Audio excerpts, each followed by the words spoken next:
स्वागत है आप सभी का हमारे YouTube channel chemistry by Manorama पे। मैं हूँ मनोरमा चौधरी और आपके लिए लाई हूँ आज केमिस्ट्री का सबसे शानदार और मज़ेदार टॉपिक है परमाणु, या फिर उसको हम बोल सकते हैं एटम। एटम बोलो चाहे परमाणु बोलो, एक ही बात है।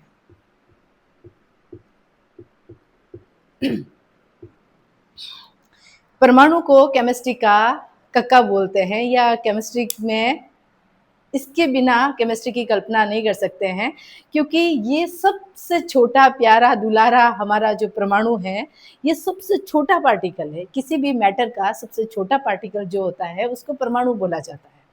और ये जो परमाणु है, इसको यदि इसके टुकड़े किए जाए, किसी भी मैटर के टुकड़े किए जाए, और वो एक लास्ट पार्टिकल जिसको हम और उसके टुकड़े नहीं कर सकते, वही परमाणु है। तो हम कह सकते हैं किसी भी सब्सटेंस या किसी भी मैटर का सबसे लोवेस्ट या सबसे स्मॉलेस्ट पार्टिकल को हम परमाणु कहते हैं। ये परमाणु यदि नहीं होता तो शायद हमें साइंस भी पढ़ने की ज़रूरत नहीं होती। साइंस पढ़ने की ज़रूरत होती, दैट मीन्स केमिस्ट्री तो पढ़नी ही नहीं पड़ती। और इसके अंदर होते हैं, परमाणु के अंदर इलेक्ट्रॉन, प्रोटॉन और न्यूट्रॉन्स। और जब इलेक्ट्रॉन्स वगैरह नहीं होते तो क्या हम फिजिक्स पढ़ पाते हैं? नहीं पढ़ पाते ना। तो सबके कले की जड़ है परमाणु। ये जितना छोटा है वैसा भी उतना ही खोटा है, बट इसके बिना भी कोई अस्तित्व नहीं है। इसलिए इसको बहुत संभाल के पढ़ना है, बहुत संभाल के रखना है, ताकि हमें आगे कोई दिक्कत नहीं हो। ये केमिस्ट्री का एबीसीडी बोल सकते हैं, इसको कक्का बोल सकते हैं, जिसको कक्के से हम बुक लर्न करना सीखेंगे, उसी तरह से परमाणु से हम अणु बनाएंगे, अणु से हम यौगिक बनाएंगे। दैट मीन्स परमाणु से या एटम से हम मॉलिक्यूल बनाएंगे और मॉलिक्यूल से हम कंपाउंड्स बनाएंगे। इसी तरह से हम आज स्टार्ट कर रहे हैं एटम या परमाणु।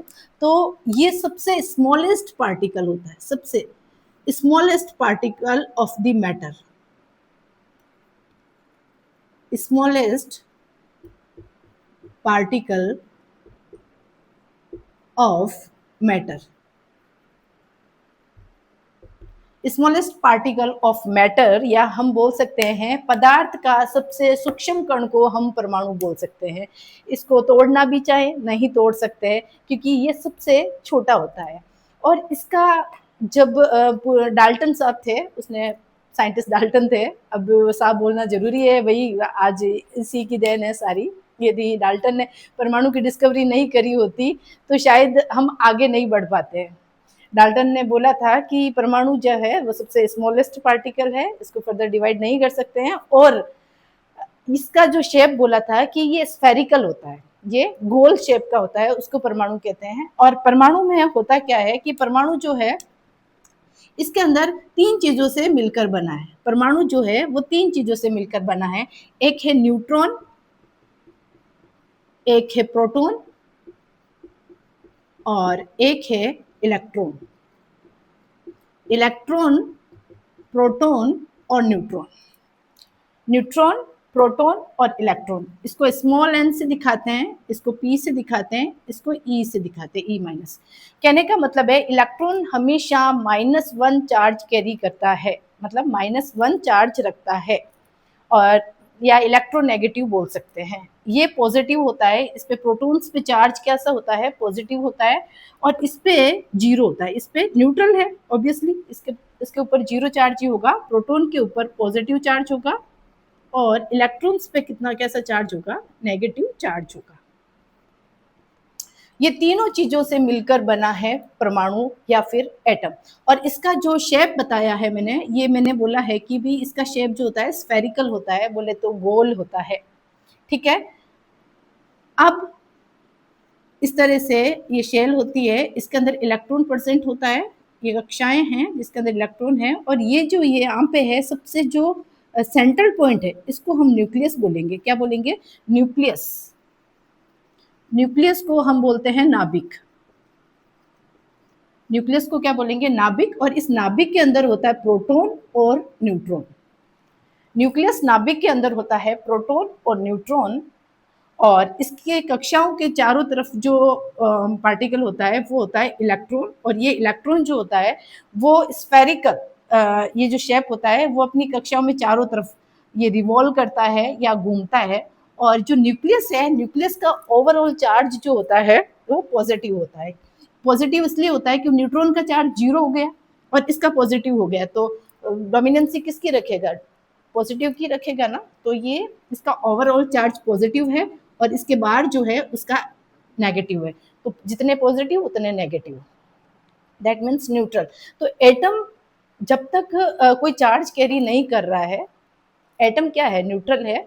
और क्योंकि इसके अंदर जब नंबर ऑफ प्रोटॉन्स और नंबर ऑफ इलेक्ट्रॉन्स यदि दोनों इक्वल होते हैं तो वो न्यूट्रल्स, उसको न्यूट्रल बोला जाता है। अब यहाँ पे प्रोटॉन जो है, ये प्रोटॉन जो है वो हमेशा किसको दिखाता है, ये प्रोटॉन जो होता है वो हमेशा परमाणु संख्या को, बोले तो एटॉमिक नंबर को, परमाणु संख्या, परमाणु संख्या, परमाणु संख्या को बोलते हैं एटॉमिक नंबर।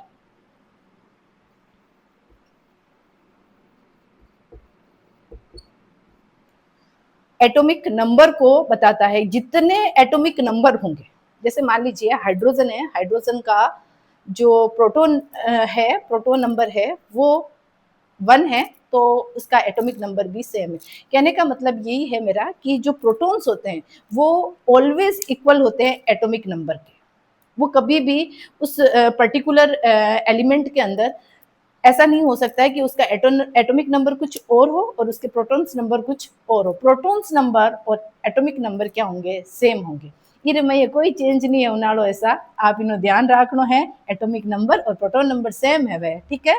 और इरे अलावा इरे मायने इलेक्ट्रॉन्स जो को है वो ज्यादा भी है सके वो कम भी है सके, इलेक्ट्रॉन को कोई भरोसा नहीं है। प्रोटॉन अपन ईमानदार इंसान है, वो एक जगह टिक्योड़ो रहे है, इन अठा है कि भाई अपन स्टेबिलिटी है जो ये एटम री वजह है, ये प्रोटॉन्स री वजह ही अपन स्टेबिलिटी है। लेकिन इलेक्ट्रॉन, इलेक्ट्रॉन भाई साहब इसका कोई हम भरोसा नहीं कर सकते हैं कि इलेक्ट्रॉन किसी पर्टिकुलर एटम के अंदर, मान लीजिए मैंने ऐसे ले लिया, एक मैंने लिख लिया हाइड्रोजन, एक मैंने लिखा H+ और एक सपोज कीजिए मैंने लिख लिया H-। अब मैंने ये बोला है कि जो एटॉमिक नंबर है वो हमेशा प्रोटॉन नंबर के इक्वल होंगे। तो यदि मैं, मुझे प्रोटॉन देखना है इधर और इसका यदि इलेक्ट्रॉन देखना है, तो प्रोटॉन नंबर, अब सबके इसके अंदर भी हाइड्रोजन है, इसके अंदर भी हाइड्रोजन है और इसके अंदर भी हाइड्रोजन है, तो number of atomic number are same, क्योंकि हाइड्रोजन का ऐसा थोड़ी कि पॉजिटिव हो जाएगा तो उसका एटॉमिक नंबर चेंज हो जाएगा, नहीं। प्रोटॉन, इसका जो प्रोटॉन नंबर होगा इसका भी 1 होगा, इसका भी प्रोटॉन नंबर 1 होगा, इसका भी प्रोटॉन नंबर 1 होगा। अब देखो प्रोटॉन ने अपनी कहीं पे भी ईमानदारी को डगमगाया नहीं, लेकिन इलेक्ट्रॉन्स का देखना, ये जो केमिस्ट्री है ये पूरा क्या है, गेम ऑफ इलेक्ट्रॉन्स, ये सारा गेम किसका है, इलेक्ट्रॉन्स का। और गेम शब्द बोल दिया तो इसका मतलब किधर भी हो सकते हैं, अपोजिट पार्टी की तरफ भी हो सकते हैं और अपनी पार्टी की तरफ भी हो सकते हैं, जहाँ इसको जैसा लगता है कि यहाँ मुझे अच्छा लग रहा है और इसमें मेरा फायदा है, इलेक्ट्रॉन भाई साहब बट इन्हें रेवेला सा। तो देखो इलेक्ट्रॉन कितना है ये ना, क्योंकि वो न्यूट्रल है, इन ऊपर कोई चार्ज नहीं है, इन ऊपर कोई चार्ज नहीं है, दैट मीन्स ये न्यूट्रल है। और न्यूट्रल जो होता है जितने पॉजिटिव होते हैं उतने ही नेगेटिव होते हैं, दैट मीन्स इसका नंबर ऑफ इलेक्ट्रॉन्स भी कितना है, 1 है।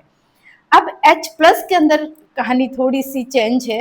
H+ के अंदर क्या होगा कि इसके ऊपर कौन सा चार्ज है, पॉजिटिव। और हम अभी तक क्या करते आ रहे हैं कि यदि कोई एटम है, किसी कोई भी चीज है और उसके ऊपर यदि कोई चार्ज है, पॉजिटिव है, तो हम ये सोचते हैं कि अच्छा पॉजिटिव लिखा हुआ है, पॉजिटिव लिखा है इसका मतलब तो है कि इसमें से इलेक्ट्रॉन जुड़ रहे हैं, नहीं। ये यहाँ थोड़ा फिनोमिना चेंज हो जाता है। जो हाइड्रोजन है उसका, यदि उसके ऊपर हाइड्रोजन है या चाहे कोई भी एटम है, यदि कोई भी एटम, ये मैं इसको एटम को, परमाणु को जेड से हम डिनोट करते हैं।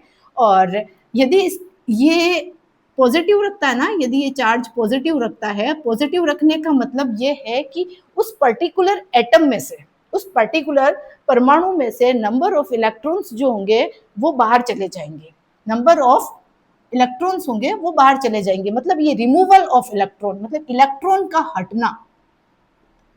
इलेक्ट्रॉन का हटना क्या है, पॉजिटिव, जिसको हम क्या बोल सकते हैं, केटायन। क्या बोल सकते हैं इसको, केटायन। केटायन क्या है, रिमूवल ऑफ इलेक्ट्रॉन। इलेक्ट्रॉन का हटना केटायन से, इसका मतलब हट रहा है, हटने का मतलब है उसमें से इलेक्ट्रॉन्स कम हो रहे हैं।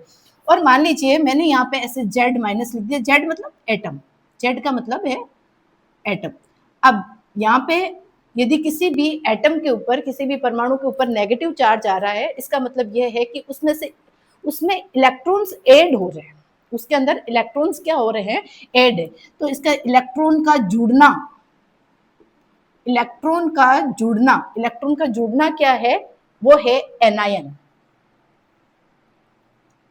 या मैं इंग्लिश और हिंदी दोनों लैंग्वेज के अंदर समझा रही हूँ ताकि आपको लैंग्वेज को लेकर कोई भी दिक्कत नहीं आए, और इसके अलावा मैं तीसरी लैंग्वेज मारवाड़ी में भी समझा रही हूँ ताकि आपको बोरिंग नहीं लगे, थोड़ा मज़ेदार लगे कि एक तीसरी लैंग्वेज भी आपको साथ में, जो नहीं, जिनको मारवाड़ी नहीं समझ में आती, वो मारवाड़ी की भी क्लास ले रहे हैं साथ के साथ, और हिंदी इंग्लिश तो दोनों साथ चल ही रही है, तो कोई दिक्कत नहीं। ऐसा जेड पॉजिटिव है इनो मतलब है इलेक्ट्रॉन हट रही हो है, और जेड नेगेटिव है इनो मतलब है इलेक्ट्रॉन जुड़ रही हो है। इलेक्ट्रॉन का जुड़ना एनायन बोला जाता है, और इलेक्ट्रॉन का हटना कैटाइन बोला जाता है। अब इस पर्टिकुलर एटम के अंदर ये H पॉजिटिव है और ये H नेगेटिव है। अब देखना भाई इसका किसका इलेक्ट्रॉन का गेम कैसे चलेगा। अब मैंने अभी बोला है कि इसके ऊपर चार्ज पॉजिटिव है, तो इसमें इलेक्ट्रॉन्स घटेंगे, तो H पॉजिटिव एक थे, प्रोटॉन्स कितने थे, एक थे, उसमें से कितना निकल गए, एक पॉजिटिव दे रखा है, दो नहीं लिखा हुआ है, एक पॉजिटिव, एक प्लस का साइन है, इसका मतलब एक इलेक्ट्रॉन यहाँ से रिमूव हो रहा है, तो इसके नंबर ऑफ इलेक्ट्रॉन्स कितने हो जाएंगे, 0। इसके नंबर ऑफ इलेक्ट्रॉन्स कितने हो जाएंगे, 0। लेकिन इस हाइड्रोजन के ऊपर कौन सा चार्ज है, इस हाइड्रोजन में इसके ऊपर चार्ज नेगेटिव है, और किसी भी एटम के ऊपर यदि नेगेटिव चार्ज आ रहा है, इसका मतलब एडिशन ऑफ इलेक्ट्रॉन्स या इलेक्ट्रॉन का जुड़ना। तो हमने इलेक्ट्रॉन को जोड़ा, किसमें जोड़ा, प्रोटॉन्स के अंदर। ये जितना भी लेन देन का काम हो रहा है, ये प्रोटॉन्स के साथ, प्रोटॉन से ज्यादा होंगे या कम होंगे, तो ये सब प्रोटॉन्स में जोड़ना है या प्रोटॉन्स में हटाना है, वही क्या होंगे, इलेक्ट्रॉन्स होंगे। अब इसमें एक प्रोटॉन था और ऑलरेडी एक प्रोटॉन था, उस प्रोटॉन में से एक इलेक्ट्रॉन और जुड़ गया, इसका मतलब नंबर ऑफ इलेक्ट्रॉन्स कितने हो गए, नंबर ऑफ इलेक्ट्रॉन्स 2 हो गए, नंबर ऑफ इलेक्ट्रॉन्स 2 हो गए। अब देखिए यहाँ पे, ये देखिए इलेक्ट्रॉन अपना पूरा गेम बजा रहा है ना। अब देखो प्रोटॉन को पता है कि भाई अपना जो अस्तित्व है वो सिर्फ किसकी वजह से है, हमारा अस्तित्व जो है वो प्रोटॉन्स बोले तो एटॉमिक नंबर से। तो हमें अपनी ईमानदारी से डगमगाना नहीं चाहिए, हम जितना एटॉमिक नंबर है हम उतने ही प्रोटॉन नंबर रखेंगे। बट इलेक्ट्रॉन है भाई, इलेक्ट्रॉन है, इलेक्ट्रॉन कुछ भी कर सकते हैं। तो इसके अंदर इलेक्ट्रॉन्स के अंदर ये चेंज हो रहे हैं। एच में जो सिर्फ एक एटम एच है, हाइड्रोजन है, उसके अंदर नंबर ऑफ इलेक्ट्रॉन्स 1 है, लेकिन H पॉजिटिव है उसके अंदर नंबर ऑफ इलेक्ट्रॉन्स 0 है, और H नेगेटिव है उसके अंदर नंबर ऑफ इलेक्ट्रॉन्स 2 है। इस तरह से कहने का मतलब है ये पूरे के पूरा जो है आपको बता दिया है कि प्रोटॉन्स कैसे काम करते हैं, इलेक्ट्रॉन्स कैसे काम करते हैं, और उस एटम के साथ में ये कैसे चेंज होते हैं। ये कैटाइन हो गया, ये एनाइन हो गया, ये एटम का सबसे छोटा और लोवेस्ट पार्टिकल है। अब आगे हम इसको देखते हैं, समझते हैं कि ये जो एटम है वो एलिमेंट का फॉर्म कब लेता है और किस तरह से ये वर्क करता है। देखिए जानते हैं हम इसको कि जो एटम है, एटम के अंदर अभी हमने देखा न्यूट्रॉन्स, प्रोटॉन्स और इलेक्ट्रॉन्स। ये जो प्रोटॉन्स होते हैं वो किसको बताते हैं, अभी बताया था आपको, परमाणु संख्या को या एटॉमिक नंबर को, एटॉमिक नंबर को, एटॉमिक नंबर को बता रहे हैं। तो ये चीज हम एटॉमिक नंबर बोले तो एलिमेंट को, प्रोटॉन्स किसको बताता है, एलिमेंट को। एलिमेंट मतलब एक ही टाइप के बहुत सारे एटम का होना। जैसे मान लीजिए कि एक कोई ब्लॉक मैंने बनाया और इसके अंदर सारे के सारे हाइड्रोजन ही एक ही टाइप के एटम का प्रेजेंट होना क्या कहलाता है, एलिमेंट्स कहलाता है। तो एलिमेंट्स के अंदर सब देखिए कि एलिमेंट के अंदर सारे एटम्स एक जैसे होंगे, उसको हम एलिमेंट बोलेंगे, और ज्यादा कोई डिफरेंस नहीं है, ये लोवेस्ट पार्टिकल है और इसमें एक जैसे सारे एलिमेंट का एटम का प्रेजेंट होना ही क्या बोला जाता है, एलिमेंट। एलिमेंट को हिंदी में हम बोलते हैं तत्व, क्या बोला जाता है, तत्व। अब देखते हैं इसके अंदर कि एटम्स कैसे वेरी करते हैं इसके अंदर एलिमेंट। अब जो एलिमेंट है पीरियोडिक टेबल के अंदर, एक पूरी पीरियोडिक टेबल आपको समझाऊंगी। ये वीडियो क्लास 10th के लिए भी इफेक्टिव है और क्लास 11th के लिए भी इफेक्टिव है। दोनों के लिए, दोनों क्लासेस के लिए ये बहुत ज़्यादा इफेक्टिव होने वाला है। और इसको ये क्योंकि ये इसका बेस है, ये इसका बेस है। अब हम एलिमेंट यदि हम पीरियोडिक टेबल के अंदर एलिमेंट्स देखें तो लगभग हमें एलिमेंट्स 118 के आसपास डिस्कवरी हो चुकी है। 118 हो चुकी है, आसपास नहीं, 118 एलिमेंट्स की डिस्कवरी हो चुकी है। अब इसके अंदर हम देखते हैं कि किस तरह से ये एटम जो है वो एलिमेंट के अंदर, ये देखिए एक बार के लिए, जैसे मैंने मान लीजिए मैंने यहाँ पे लिख दिया नॉर्मल लिथियम और एक लिखा है मैंने लिथियम प्लस।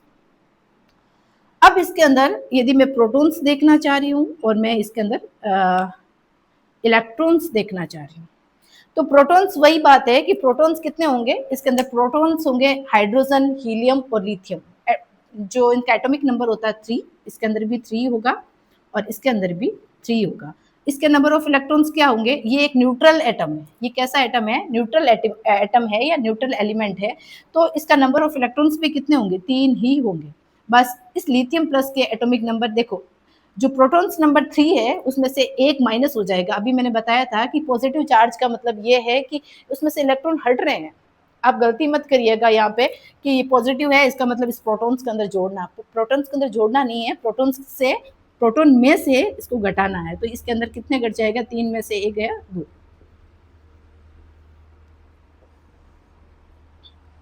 तो आज हुआ है अपना परमाणु एटम के बारे में। और इसके बाद आगे जैसे बहुत सारे एटम्स मिलकर मॉलिक्यूल का फॉर्मेशन करते हैं और बहुत सारे मॉलिक्यूल्स मिलकर कंपाउंड का फॉर्मेशन करते हैं। तो अगले वीडियो में हम देखेंगे। और आप लोग हमारे चैनल को शेयर और सब्सक्राइब जरूर कीजिएगा ताकि ये हर ज़रूरतमंद बच्चे को पास ये वीडियो पहुंचे और ये इफेक्टिव हो। Thank you for watching.